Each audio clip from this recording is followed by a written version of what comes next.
By the way, thank you so much for sending us $1,000 every month. It was supposed to be a simple expression of gratitude during a phone conversation. For the past few months, my son and his wife have been depositing money into our account for my husband John and me. But I felt it was time they started spending the money on themselves instead.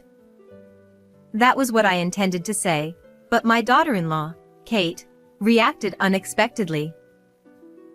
I don't think we've been sending any money.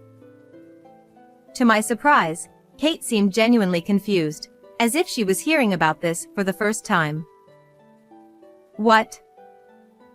Now it was my turn to be shocked, echoing her uncertainty.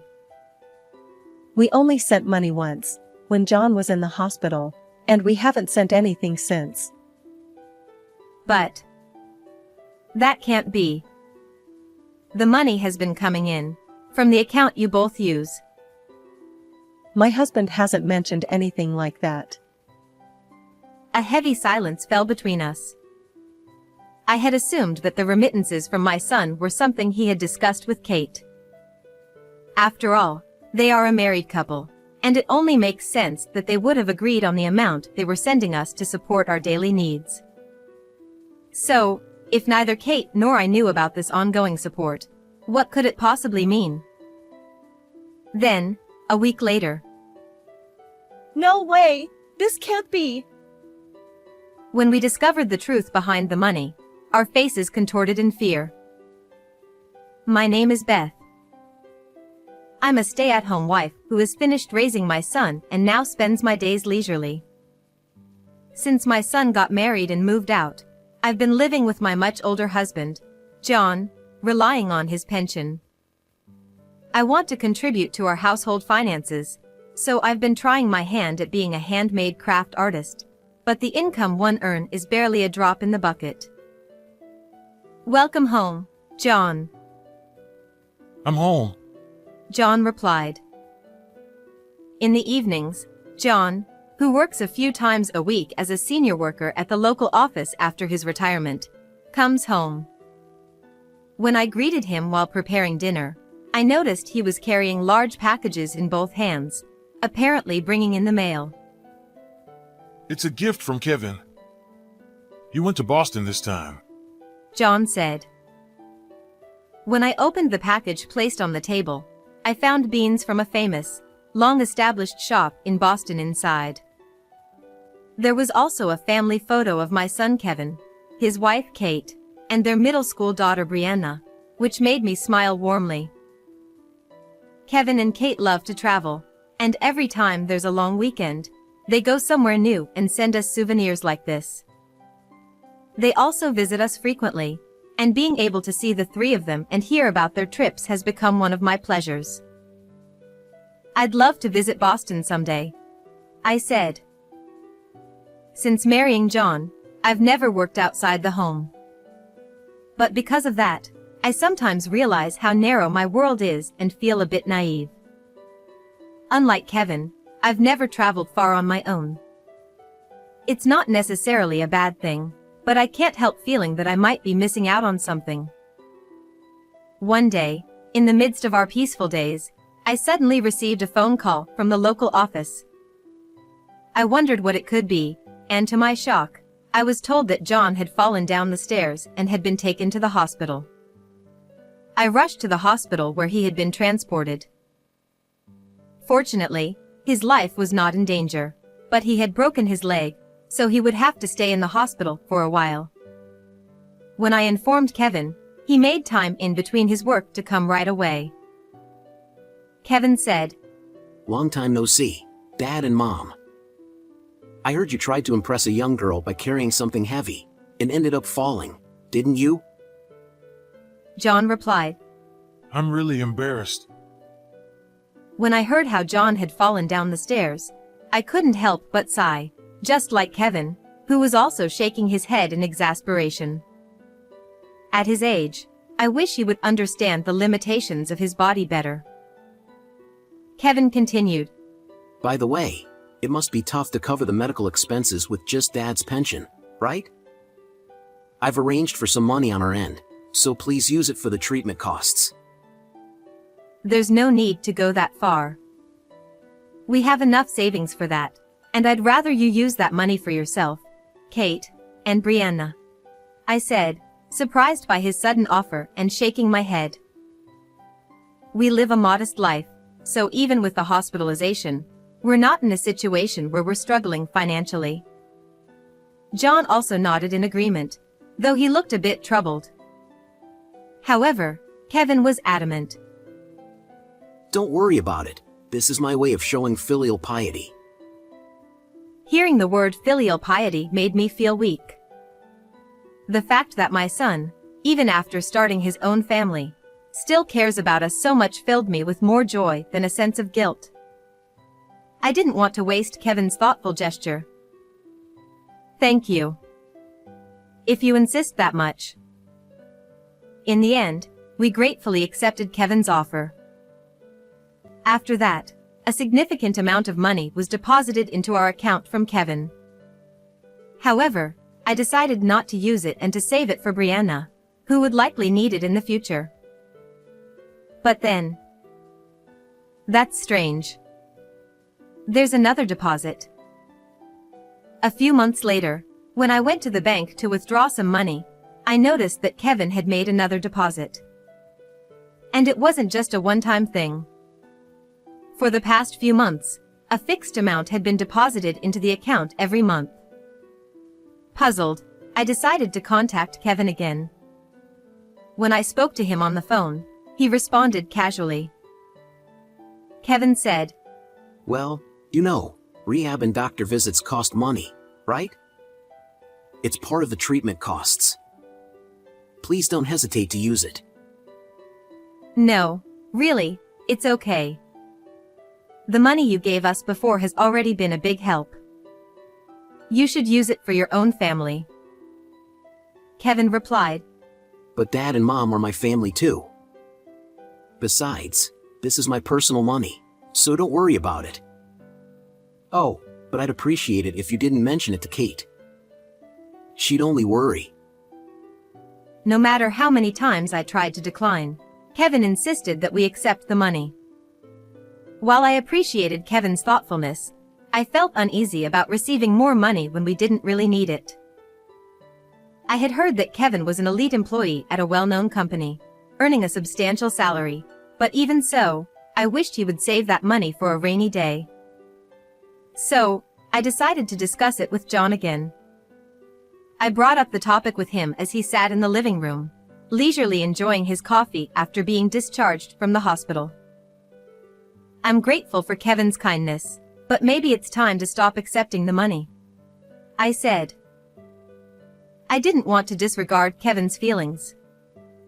When I explained this, John nodded in agreement. John said, "You're right. Now that I can walk again." Although John couldn't run or lift heavy objects after being discharged a few months ago, he had recovered enough to manage daily life without any problems. Neither of us had any chronic illnesses, and aside from regular checkups, we didn't need to visit the hospital. Exactly. And my jewelry sales have been doing well too. "I think it's time we firmly refuse the remittances," I added. John agreed. "Yes, let's do that." After discussing it, we decided to turn down Kevin's remittances. Not only did I talk to Kevin, but John also assured him that we were doing fine. Though Kevin was a bit reluctant, he eventually understood. When Kevin kindly said, Let me know if you ever need anything. it warmed my heart. However, the following month, I noticed that another remittance had been sent. This time, it was not to the account we usually use, but to the account that my husband and I had set up for savings. Oh, he's still sending money. Even though I've told him repeatedly that it's not necessary. The sender was, of course, Kevin, and I couldn't help but be exasperated by his stubbornness. But then, a sense of unease crept into my mind. This savings account is primarily managed by John. Moreover, The remittance from Kevin was $1,000 each month, a significant amount that had been deposited regularly since John's hospitalization. That's strange. John never mentioned anything about this. If Kevin wanted to send money, wouldn't it make more sense to deposit it into our usual account, which directly affects our day-to-day living expenses? It almost seemed as if something was being hidden in this account that I rarely checked. Surely not. I dismissed the possibility that crossed my mind, thinking it couldn't be true, but the fact remained that John hadn't mentioned these deposits to me for such a long time. The more I thought about it, the more I couldn't shake off my concern. That weekend, unable to shake off my unease, I decided to secretly call Kate. I used the excuse of asking about Brianna, who had been so busy with her extracurricular activities lately that we hadn't seen much of her. Kate said, Brianna is doing great, though she's been keeping us on our toes. Just yesterday, she got so excited that she slipped in a puddle and came home soaked.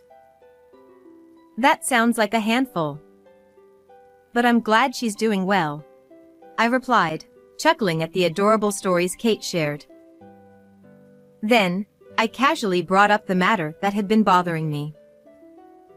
By the way, Kate, thank you so much for sending us $1,000 every month. What? Kate responded, sounding confused. To my surprise, I could hear the bewilderment in Kate's voice. I don't think we've been sending any money, she said. What? Now it was my turn to be taken aback, echoing her confusion. Kate continued, her voice hesitant. We only sent money once, when John was in the hospital, and we haven't sent anything since then. But the money has been coming in, from the account you and Kevin use. Kevin hasn't mentioned anything about that. Kate's voice grew tense, and a heavy silence fell between us. I had assumed that the remittances from Kevin were something he and Kate had discussed. After all, as a married couple, it would be natural for them to agree on how much to send us. Sensing the unease in Kate's voice, I heard her say more firmly, I'll ask Kevin about it. Yes, I'll talk to John as well, I replied. Since it was an account that John managed, there was no way he could be unaware of this. With a growing sense of unease, I resolved to ask him directly once he came back home. However, when I asked John about the remittances to the account, he simply tilted his head in confusion. Remittances? What are you talking about? John asked. But there have been monthly deposits into our savings account. Could it be that Kevin mentioned something to you? If so, I'd like you to share these things with me, I said. John insisted he didn't know anything about it, which didn't make sense to me, considering he should be aware if part of his salary was being transferred. Even when I pressed him, asking him to tell me the truth, John kept insisting that he knew nothing.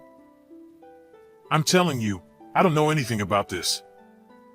Besides, we hardly ever use that account, John said, growing agitated. That's true, but... I began. Frustrated, John stood up abruptly and left the room, his footsteps heavy with irritation.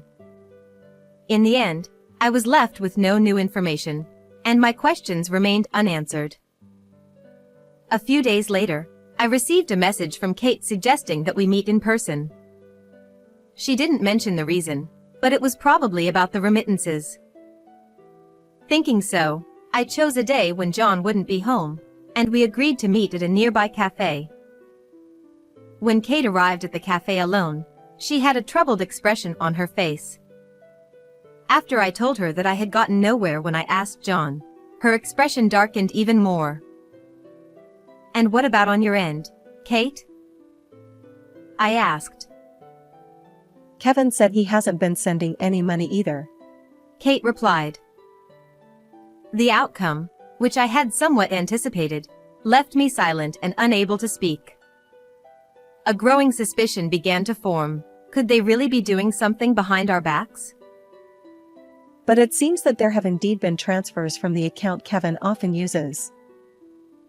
Kate added. Yes, I secretly brought the bank statement with me, and it clearly shows a $1,000 deposit every month. I said. I pulled out the bank statement from our savings account that I had taken from the drawer at home. Kate also showed me a photo of Kevin's bank statement, and sure enough, the transfer records were there. Kate said, Does this mean that Kevin and John are doing something behind our backs? I'd like to believe that's not the case. I replied. It was strange that they both firmly denied any involvement despite the clear evidence of the money transfers. Even if there was some innocent personal exchange between them, why wouldn't they tell us about it? Come to think of it, John often exchanges emails with Kevin on the computer. I suddenly recalled as we were both lost in thought. I don't want to snoop or doubt John, but maybe I should take a look, I suggested hesitantly. Kate responded, Yes, I'm curious too. John is at work today, right? May I join you? Of course. I'd appreciate your help, I replied. Kate, who seemed just as concerned, nodded seriously, indicating that she was just as eager to get to the bottom of this. And so, we hurried back to the house, determined to check John's computer before he returned. This was the first time I had ever done something like this since John and I got married. Even as a married couple, we had always respected each other's boundaries, knowing that everyone has areas they don't want others to intrude on. As I moved to turn on the computer, my hands started to tremble. Noticing this, Kate gently rubbed my back, trying to reassure me. I'm sure it's nothing. Maybe they've just been secretly saving up for a surprise overseas trip for us or something like that. Kate said. Yes, and if that's the case, we'll just pretend we never saw anything, I replied. Kate's comforting words helped ease my nerves a bit. She was right. My anxiety was making me think the worst, but perhaps they were simply planning something nice for us. With that in mind, I opened the email inbox. But our faint hopes were quickly dashed in the next moment. Oh, what's this attachment in the email? The emails between John and Kevin were mostly ordinary updates, nothing suspicious. However, at the end of one email, there was a short line that read the usual, followed by several attached files. When we opened the files, we both gasped. What? Kate exclaimed loudly. And no wonder. The files contained what appeared to be covertly taken photos of Kate and Brianna. Is this me? And Brianna too? Kate stammered, her voice trembling with shock. I was equally stunned, unable to find words. The photos were taken from angles that suggested they were shot secretly inside their home. Some showed Kate partially undressed, as if captured while changing, and others were of her right after a bath. There were also pictures of Brianna in her school uniform. No, this can't be happening. What is going on? Kate cried out. Wait. Could it be that this folder? I said, recalling an oddly placed photos folder on the home screen. With trembling hands, I clicked on it. As I waited for the photos to load, feeling as though I could barely breathe, what appeared on the screen were numerous covert photos of Kate and Brianna. Kate let out a small gasp. Aw. Judging by the sheer number of photos, this wasn't something that had started recently. It dated back to around the time those mysterious $1,000 remittances began. No! Could Kevin and John really be behind this? Kate said, her voice faltering as she collapsed into a chair, her strength drained. I, too, struggled to process the shock, feeling deeply betrayed. As I gently rubbed Kate's trembling back, I spoke with newfound resolve. Kate, I know this is painful, but we can't just let this go. We need to come up with a plan. Yes. We have to do this, for Brianna's sake. Kate replied, bravely forcing a smile through her tears. 1 month later, it was John's birthday party. When I invited Kevin and Kate, saying I wanted to throw a birthday party for John, they gladly agreed to come over. We decided to hold the party on the weekend instead of on John's actual birthday so that everyone could be there. Happy birthday, Dad. Kevin said. Thank you. John replied. Both Kevin and Kate brought gifts, and John seemed genuinely happy. It's a shame that Brianna couldn't make it because of her club retreat. John said. Yes, but it's understandable. She's working hard, I replied. Although Kevin and Kate came, Brianna was too busy with her club activities to attend. However, she had sent a gift with Kevin, which included a letter and a mug. Once everyone was comfortable and the mood was light, Kate clapped her hands to shift the atmosphere. Actually, Mom and I have prepared a very special gift, haven't we? Kate said. Yes, something truly special, I added, exchanging a meaningful glance with Kate. That sounds great. I can't wait. John said, his eyes lighting up with anticipation. As John looked on eagerly, Kate handed him a large basket.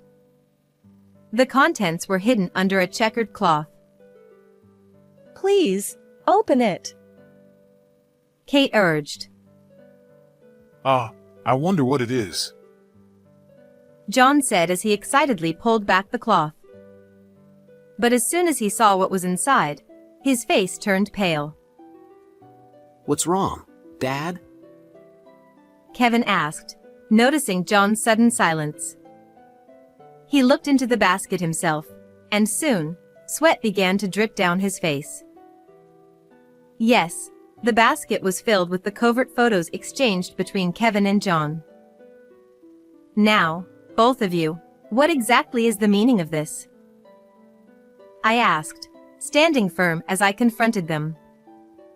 John's head snapped up as if startled, his face now flushed with anger. You went through my computer without permission. John shouted. Kate! We promised each other when we got married that we'd never look through each other's things. Kevin added, sounding betrayed. I felt like screaming back at them. After all, it was us who felt utterly betrayed, as if everything we had built had been destroyed. How dare you say that? Do you not understand the gravity of what you've done? This is a serious crime. I shouted. And it's not just me. Brianna too. I never imagined you'd do something like this. Kevin! Kate added, raising her voice. Together, Kate and I handed each of them an envelope that we had placed in the basket. John. I can't stay with someone who could do such a thing to his own daughter-in-law and granddaughter. I want a divorce, I declared. Kevin, I want a divorce too, Kate said. What? The two men were momentarily stunned, unable to comprehend what had just been said, but they quickly turned red with anger and began shouting back. What are you talking about? John yelled. That's right. Kate! How could you say something like this all of a sudden? Kevin protested. If I could avoid saying this, I would. I had believed I would stay with John until the day we died. But I couldn't stay with someone who had done such terrible things. This isn't all. Kate continued in a cold voice, pulling out more photos from her bag. It's not just me and Brianna. There's evidence of even more. She said. These included photos of women from John's workplace, the nearby sports gym, and the attached pool facility. We had found these while further investigating John's folders. These photos had also been exchanged in emails between John and Kevin. Kate! You! Kevin shouted, unable to contain his anger as he glared at Kate. But Kate glared back with equal intensity. There was now an irreparable rift between them, just as there was between John and me. You both need to turn yourselves in to the police. If you don't, we'll contact them ourselves, I said calmly but firmly after saying everything I needed to say. Wait, no! Kate, Mom! It wasn't me. This was all Dad's idea. Kevin cried out, panicking. Kevin! Are you betraying me? You're the one who asked for the photos. John shouted back. You didn't have to bring that up now. Kevin retorted. With the truth now out in the open, John and Kevin began a nasty argument, revealing their true colors. As I listened to their argument, it became clear that this all started with John taking photos at the local office where he worked.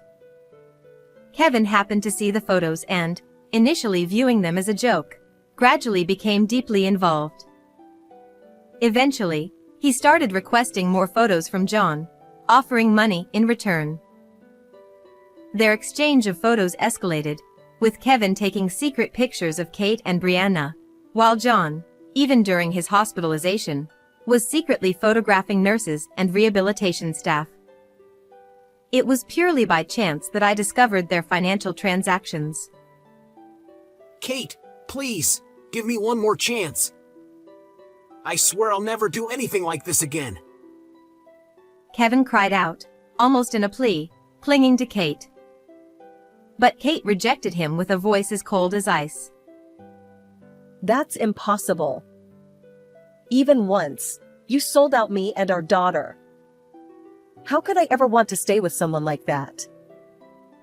John, the same goes for you, I added. The thought that my husband and son could do something like this is still hard for me to believe. The reason I turned this birthday, one we had celebrated together so many times, into a day of confrontation was because I felt it was necessary to face this harsh reality. After that, we contacted the police about Kevin and John, and we ended up getting divorced. Once the police were involved, their employers found out about their actions, and they were both, unsurprisingly, fired. Having lost their spouses, they now live in hardship, burdened with paying alimony and facing the harsh judgment of those around them. But that's no longer our concern. Beth, it's been a while. Kate greeted me. Yes, it has. It's good to see you, Kate. And you too, Brianna. A few months have passed since the incident, and I still keep in touch with Kate and Brianna, who moved back to their hometown. Although the details of the incident were kept vague, Brianna was visibly upset when she learned that her father and grandfather had been arrested. However, seeing her smile brightly and greet me with, "It's been a while, Grandma," I felt a sense of relief. For Brianna's well-being, I can only hope that the memory of those two fades quickly. I was really surprised to hear that you're living here all by yourself. Kate remarked. Yes, I'm surprised myself, I replied. After divorcing John, I decided to leave the countryside and use the money I had saved to start a new life. I know it's late to be learning more about the world, but I wanted to finally overcome my naivety. Actually, my handmade shop is going to have a pop-up store at a department store in this area. So I thought I'd move closer. I explained. Oh, that's wonderful. You've always said you wanted more people to see your work. Kate recalled. You remembered. After the divorce, I officially opened my handmade shop, and it has been surprisingly successful. What started as a hobby turned out to be a worthwhile endeavor, as my years of experience and dedication have paid off, making my accessories popular. If you'd like, Brianna, you should come by. The shop's hours are still limited, but I can give you a little discount. I offered. Really? I love Grandma's accessories. They're so cute. I'll show them off to my friends. Brianna exclaimed excitedly. Seeing Brianna so enthusiastic made me smile as well. Even though I no longer have the partner I spent so many years with, I still have time ahead of me. There will likely be many challenges for someone as inexperienced as me, but the excitement of discovering a broader world fills me with hope. How did you enjoy this story? Please don't forget to subscribe to the channel. And I'll see you in the next video.